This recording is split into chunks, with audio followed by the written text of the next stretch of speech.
Hello, आज के इस लेक्चर में इसके पहले जो है प्रोकैरियोटिक सेल शुरू किए थे। तो प्रोकैरियोटिक सेल में देखे थे कि बैक्टीरिया शेप के बेसिस पर कितने टाइप्स के होते हैं। यहाँ पर आज जो है प्रोकैरियोटिक सेल को स्टडी करने के लिए यहाँ पर प्रॉपर एक बैक्टीरिया का स्ट्रक्चर बना है। तो एक बैक्टीरिया का स्ट्रक्चर लेके हम समझेंगे कि प्रोकैरियोटिक सेल्स में क्या क्या चीज़ें होती हैं। तो आप लोग देख सकते हैं यहाँ पर ये एक बैक्टीरिया का स्ट्रक्चर बना हुआ है, इसमें बहुत सारी चीज़ें हैं। तो एक एक करके हम समझते हैं प्रोकैरियोटिक सेल्स में क्या क्या चीज़ें होती हैं।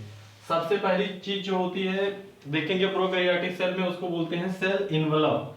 सेल इनवलप में देखेंगे तो उसमें 3 लेयर होती है। सबसे आउटर अगर देखेंगे, सबसे आउटर लेयर ये जो होती है ग्लाइकोकैलिक्स, उसके बाद फिर एक मिडिल लेयर होती है जिसको बोलते हैं सेल वॉल, और सबसे इनर लेयर जो होती है वो होती है सेल मेम्ब्रेन। तो प्रोकैरियोटिक सेल में देखेंगे जो उनका सेल एनवेलप होता है उसमें 3 लेयर होती है, cell membrane, cell wall, glycocalyx. ये 3 लेयर हो गई और तीनों मिलके जो है प्रोटेक्शन का काम करती हैं। और इंडिविजुअली जो है इनका फंक्शन अलग अलग होता है, लेकिन अगर एक साथ ये मिलके काम करेंगी तो इनका काम होता है प्रोटेक्शन। और यहाँ पर अगर सेल वॉल की बात करेंगे तो ये सेल वॉल जो है नॉन सेलुलोजिक होती है। कहने का मतलब ये सेलुलोज से मिलके नहीं बनी होती है, ये पॉलीसैकेराइड्स और एमिनो एसिड से मिलके बनी होती है। और यहाँ पर जो सेल मेम्ब्रेन होती है ये लिपिड बाइलेयर होता है। और ये देखेंगे तो ग्लाइकोकैलिक्स जो होता है ये अलग अलग बैक्टीरिया में जो इसमें वेरिएशन होता है।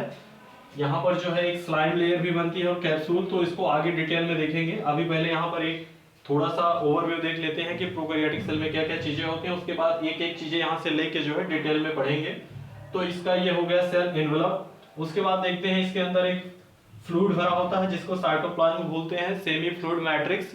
साइटोप्लाज्म या main arena of the cell बोला जाता है, जहां पर सारी की सारी सेलुलर एक्टिविटीज होती हैं। उसके बाद तीसरे नंबर पर देखेंगे तो यहाँ पर जो जेनेटिक मटेरियल होता है ये देख सकते हैं, आप लोग देख सकते हैं यहाँ पर जो है ये प्रोकैरियोट का जेनेटिक मटेरियल या जीनोम बना हुआ है। और इनका जो जीनोम होता है ये सिंगल क्रोमोसोम होता है, इसमें डिफरेंशिएशन नहीं होता है। तो ये एक सिंगल क्रोमोसोम यहाँ पर बना हुआ है, ये प्रोकैरियोट का जेनेटिक मटेरियल है। और प्रोकैरियोट का जो जेनेटिक मटेरियल होता है वो डबल स्ट्रैंडेड सर्कुलर डीएनए होता है। और यहाँ पर एक टर्म लिखा गया है न्यूक्लियोइड। न्यूक्लियोइड इसको इसलिए बोला जा रहा है क्योंकि डीएनए पर हम देखते हैं नेगेटिव चार्ज होता है। और यहाँ पर देख सकते हैं साइटोप्लाज्म में बहुत सारी प्रोटीन्स बनी है, ये प्रोटीन से ये प्रोटीन, ये प्रोटीन, प्रोटीन्स। और प्रोटीन्स के ऊपर देखते हैं तो पॉजिटिव चार्ज होता है और डीएनए के ऊपर जो होता है वो निगेटिव चार्ज होता है। दोनों आपस में आके कंबाइंड हो जाते हैं टुगेदर। तो जहां पे आके कंबाइंड हो जाते हैं उसी रीजन को बोला जाता है न्यूक्लियोइड। और ये तो पता है कि ये एक प्रोकैरियोटिक सेल है तो इसमें न्यूक्लियस नहीं होगा, ना ही सेल ऑर्गेनेलीज होंगी। तो इसका डीएनए हो गया genetic material, double stranded circular DNA होता है। और इसको न्यूक्लियोइड बोला जाता है क्योंकि यहाँ पर प्रोटीन और डीएनए दोनों एक दूसरे से बाइंड हो जाते हैं। उसके बाद फिर देखेंगे इसमें प्रोकैरियोटिक सेल में अगर हम देखेंगे तो यहाँ पर जो है 70S टाइप का राइबोसोम पाया जाता है जो ट्रांसलेशन में हेल्प करता है प्रोटीन के फॉर्मेशन में। उसके बाद फिर देखते हैं कि यहाँ पर जो है एक एक्स्ट्रा क्रोमोसोमल जेनेटिक मटेरियल पाया जाता है, ये तो इसका मेन जीनोम है। प्रोकैरियोटिक सेल का ये डबल स्ट्रैंडेड सर्कुलर डीएनए होता है जो इसका मेन जीनोम है, जो इसकी सारी वाइटल एक्टिविटीज को रेगुलेट करता है। लेकिन इसके अलावा यहाँ पर देखेंगे प्रोकैरियोटिक सेल में एक एक्स्ट्रा क्रोमोसोमल जेनेटिक मटेरियल पाया जाता है जिसको प्लाज्मिड बोला जाता है। तो बहुत सारे बैक्टीरिया के अंदर प्रोकैरियोटिक सेल में हम देखेंगे तो प्लाज्मिड पाया जाता है और काफी सारी सेल्स में जो है प्लाज्मिड नहीं पाया जाता है। तो ये जो प्लाज्मिड होता है ये एक्स्ट्रा क्रोमोसोमल जेनेटिक मटेरियल होता है, ये भी डबल स्ट्रैंडेड सर्कुलर डीएनए होता है। और ये जो है इनको जो है यूनिक फिनोटाइप प्रोवाइड करता है बैक्टीरिया को, जैसे एंटीबायोटिक से रेजिस्टेंस करता है, ट्रांसफॉर्मेशन में हेल्प करता है। तो आगे इन सब के बारे में डिटेल में पढ़ेंगे। ये हो गया। उसके बाद फिर देखते हैं जो इसमें राइबोसोम पाया जाता है ये 70S टाइप का होता है और ये जाके सेल मेम्ब्रेन से अटैच रहते हैं। आप यहाँ पर डायग्राम देख सकते हैं, ये 70S राइबोसोम है और ये सेल मेम्ब्रेन है तो जाके उसी से अटैच रहते हैं। इसके अलावा देखेंगे इसमें जो राइबोसोम होते हैं ये जाके mRNA की चेन से, यहाँ पर आप देख सकते हैं ये एक mRNA की चेन बनी हुई है, इसी mRNA की चेन से जाके बहुत सारे राइबोसोम अटैच हो जाते हैं और एक स्ट्रक्चर का फॉर्मेशन करते हैं जिसको बोला जाता है पॉलीराइबोसोम। तो जब सिंगल mRNA की चेन से कई राइबोसोम के यूनिट जाके अटैच हो जाएंगे तो पॉलीराइबोसोम या पॉलीसोम का फॉर्मेशन होगा जो ट्रांसलेशन में हेल्प करते हैं। तो इसमें हो गया पॉलीराइबोसोम या पॉलीसोम, 70s राइबोसोम।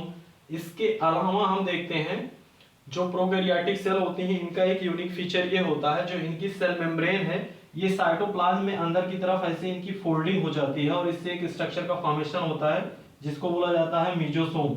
ये मीजोसोम जो है डीएनए के रेप्लिकेशन में भी हेल्प करता है कुछ एंजाइम का फॉर्मेशन करके। इसके अलावा ये रेस्पिरेशन में भी हेल्प करता है।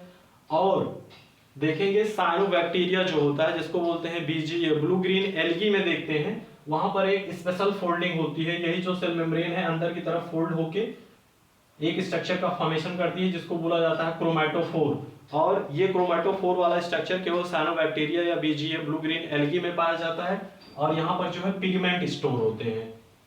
तो ये स्ट्रक्चर हो गया, ये सारे के सारे इतने स्ट्रक्चर हो गए।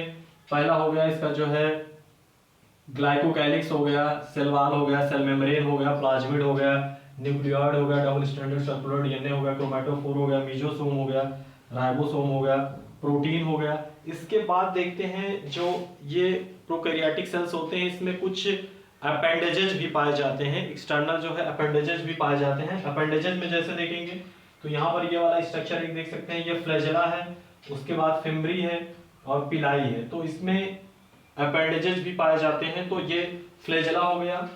जैसे देखते हैं कुछ बैक्टीरिया होते हैं मोटाइल होते हैं और कुछ होते हैं नॉन मोटाइल होते हैं। तो जिस बैक्टीरिया में जो है फ्लैजेला प्रेजेंट होगा वो मोटाइल नेचर का होगा और जिसमें फ्लैजेला एब्सेंट होगा वो नॉन मोटाइल होगा। इसके अलावा ये फ्लैजेला जो है ये मूवमेंट में, लोकोमोशन और मूवमेंट में हेल्प करेगा। इसके अलावा यहाँ पर दो सरफेस स्ट्रक्चर पाए जाते हैं अपेंडेजेज जिनको फिम्बरी और पिलाई बोला जाता है, जो ये अटैचमेंट में हेल्प करते हैं। जैसे पैथोजन होते हैं, जो कुछ पैथोजेनिक बैक्टीरिया होते हैं तो वो होस्ट के सरफेस से अटैचमेंट में हेल्प करते हैं।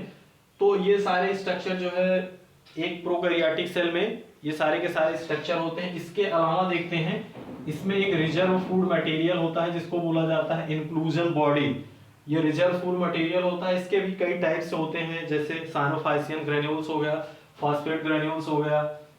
तो ये एक ओवरव्यू है कि प्रोकैरियोटिक सेल में क्या क्या चीजें पाई जाती हैं। तो आप लोगों को यहाँ पर एक ओवरव्यू बताया गया है। इसके बाद फिर हम एक एक स्ट्रक्चर जो है सेल इन्वेलप क्या होता है, उसमें तीनों layers, glycocalyx, cell wall, cell membrane के बारे में डिस्कस करेंगे। न्यूक्लियॉइड क्या होता है, डबल स्ट्रैंडेड सर्कुलर डीएनए क्या होता है इसके बारे में डिस्कस करेंगे। प्लाज्मिड क्या होता है, इसका क्या फंक्शन होता है इसके बारे में डिस्कस करेंगे।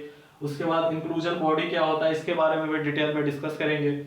और मीजोसोम क्या होता है इसके भी बारे में पढ़ेंगे, इसका स्ट्रक्चर, फंक्शन, इसमें लैमेला, ट्यूब्यूल्स, ये सारे जो स्ट्रक्चर होते हैं इसके टाइप्स, वेसिकल्स, वो सारी चीजें पढ़ेंगे। प्रोटीन्स के बारे में पढ़ेंगे, राइबोसोम, और राइबोसोम की यूनिट कौन कौन सी होती है, एक जो है 50s और एक 30s, तो इसके बारे में भी पढ़ेंगे। और यहाँ पर जो है फ्लैजेला के बारे में भी पढ़ेंगे, इसके कितने पार्ट्स होते हैं, जैसे बेसल बॉडी हो गया, हुक हो गया, फिलामेंट्स हो गया, फिम्बरी और पिलाई का स्ट्रक्चर पढ़ेंगे। तो ये सारी चीजें जो है आगे डिटेल में पढ़ेंगे। तो इस वीडियो में जो है यहीं तक बात करते हैं कि प्रोकैरियोटिक सेल्स में क्या क्या चीजें पाई जाती हैं। आने वाले लेक्चर में जो है, नेक्स्ट लेक्चर में एक एक चीज के बारे में जो है डिटेल में पढ़ेंगे। तो इस वीडियो में यहीं तक, धन्यवाद।